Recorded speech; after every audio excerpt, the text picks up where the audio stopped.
2008 में लोकतंत्र की स्थापना के साथ ही नेपाल की राजशाही समाप्त कर दी गई थी, लेकिन अब 16 साल बाद नेपाल की सड़कों पर राजशाही की बहाली की मांग जोर पकड़ रही है। हजारों की संख्या में लोग सड़कों पर उतरकर राजा वापस लाओ, राजा चाहिए जैसे नारा लगा रहे हैं। नेपाल के पूर्व राजा ज्ञानेन्द्र को हाल ही में जबरदस्त जन समर्थन मिला है। उनके समर्थन में लोग न केवल रैलियां निकाल रहे हैं,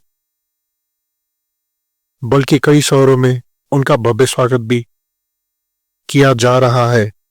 सवाल उठता है कि जिस राजा को 2006 में बड़े पैमाने पर विरोध प्रदर्शन के बाद गद्दी छोड़नी पड़ी थी, उसी राजा के समर्थन में आज जनता क्यों मुड़ रही है?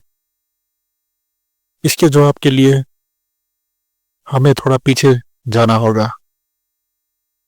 नेपाल में 240 वर्षों तक राजशाही कायम रही, लेकिन 2006 में लोकतंत्र समर्थक आंदोलनों ने पूरे देश को हिला दिया। नेपाल की जनता ने सड़कों पर उतरकर राजशाही के खिलाफ प्रदर्शन किए, जिससे 2008 में राजशाही को समाप्त कर लोकतांत्रिक शासन व्यवस्था लागू की गई। तत्कालीन राजा ज्ञानेन्द्र शाह को राजमहल छोड़ना पड़ा और एक आम नागरिक की तरह जीवन व्यतीत करना पड़ा, लेकिन नेपाल ने खुद को एक संघीय लोकतांत्रिक गणराज्य घोषित कर लिया और हिंदू राष्ट्र से एक धर्मनिरपेक्ष राष्ट्र बन गया।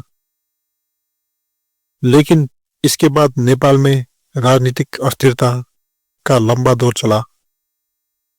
नेपाल में लोकतंत्र तो आ गया, लेकिन सरकारें बार बार बदलती रही। 16 वर्षों में 13 बार सरकारें बदली, जिससे स्थिर शासन व्यवस्था नहीं बन पाई।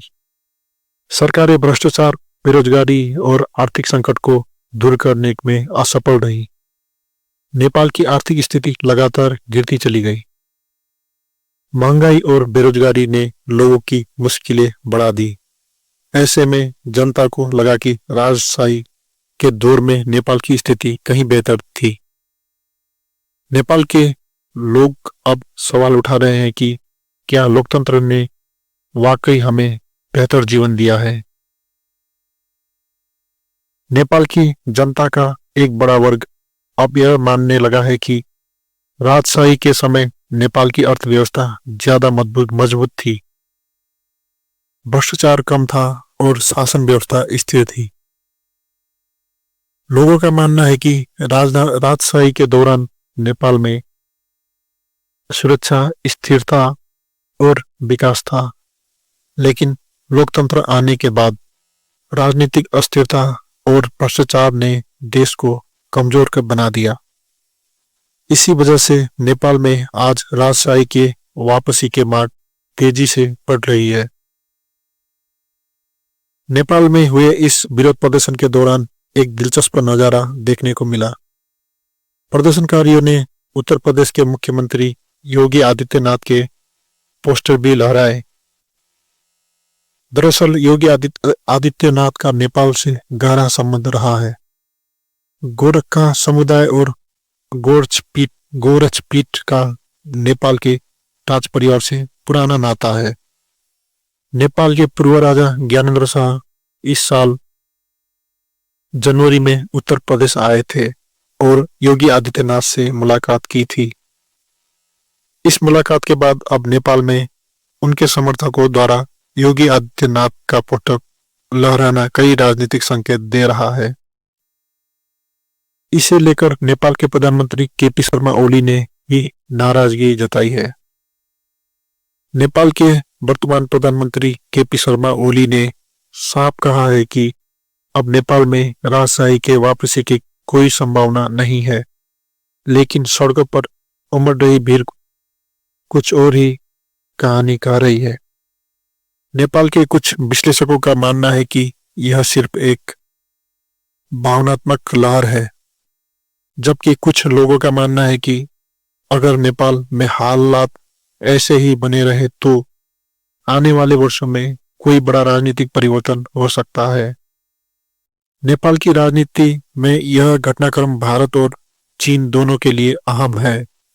हाल ही में नेपाल ने चीन की ओर झुकाव दिखाया है, जिससे भारत की चिंता बढ़ गई है। अगर नेपाल में कोई बड़ा बदलाव होता है तो इसका असर सीधे भारत पर भी पड़ेगा। फिलहाल नेपाल में राजशाही बनाम लोकतंत्र की बात तेज हो गई है। आने वाले समय में यह देखना दिलचस्प होगा कि क्या नेपाल की जनता केवल विरोध प्रदर्शन तक सीमित रहेगी या फिर सच में राजशाही को वापसी का रास्ता खुला सकता है।